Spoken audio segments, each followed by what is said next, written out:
ഓരോ അർജന്റീന ആരാധകരും അർജന്റീൻ ടീമിൻ്റെ ആദ്യ മത്സരത്തിന് വേണ്ടി കാത്തിരിക്കുകയാണ്.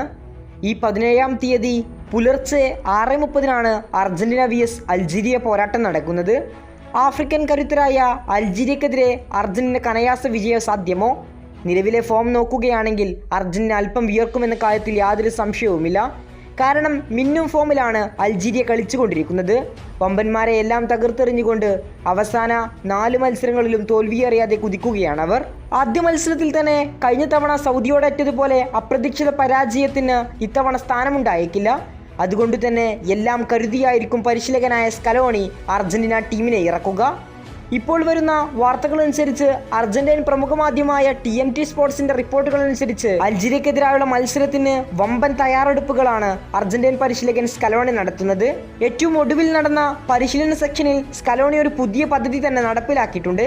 അതായത് സ്കലോണിയുടെ സിസ്റ്റത്തിൽ ആദ്യമായി ഒരുമിച്ച് 3 സെന്റർ ബാക്കുകളെ കളിപ്പിക്കുകയാണ് സ്കലോണിയുടെ പ്ലാൻ. ട്രെയിനിങ് സെക്ഷനിൽ വെച്ച് അർജന്റീന ഒരു ഫ്രണ്ട്ലി മത്സരം കളിക്കുകയും ഇതിൽ 3-5-2 എന്ന പൊസിഷൻ സ്കലോണി ഉപയോഗിക്കുകയും ചെയ്തു എന്നാണ് റിപ്പോർട്ട്. അങ്ങനെയെങ്കിൽ നമ്മൾ കാത്തിരിക്കുന്നത് പോലെ ഒരു പുത്തൻ ഫോർമേഷനുമായിട്ടായിരിക്കും സ്കലോണി അൾജീരിയക്കെതിരെ അർജന്റീനയെ ഇറക്കുക.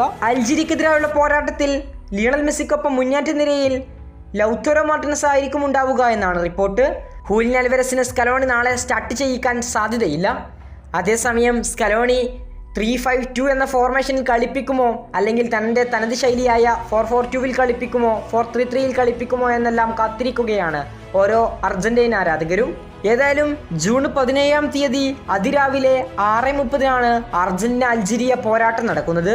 ഈ ഒരു മത്സരത്തിൽ ആര് വിജയിക്കും, എത്ര സ്കോറിനായിരിക്കും വിജയിക്കുക? നിങ്ങളുടെ ഒപ്പീനിയൻ കമൻറ്റ് ബോക്സിൽ അറിയിക്കുക. കൂടുതൽ ഫുട്ബോൾ വാർത്തകളും വിശേഷങ്ങളുമായി ഇനിയും കാണാം.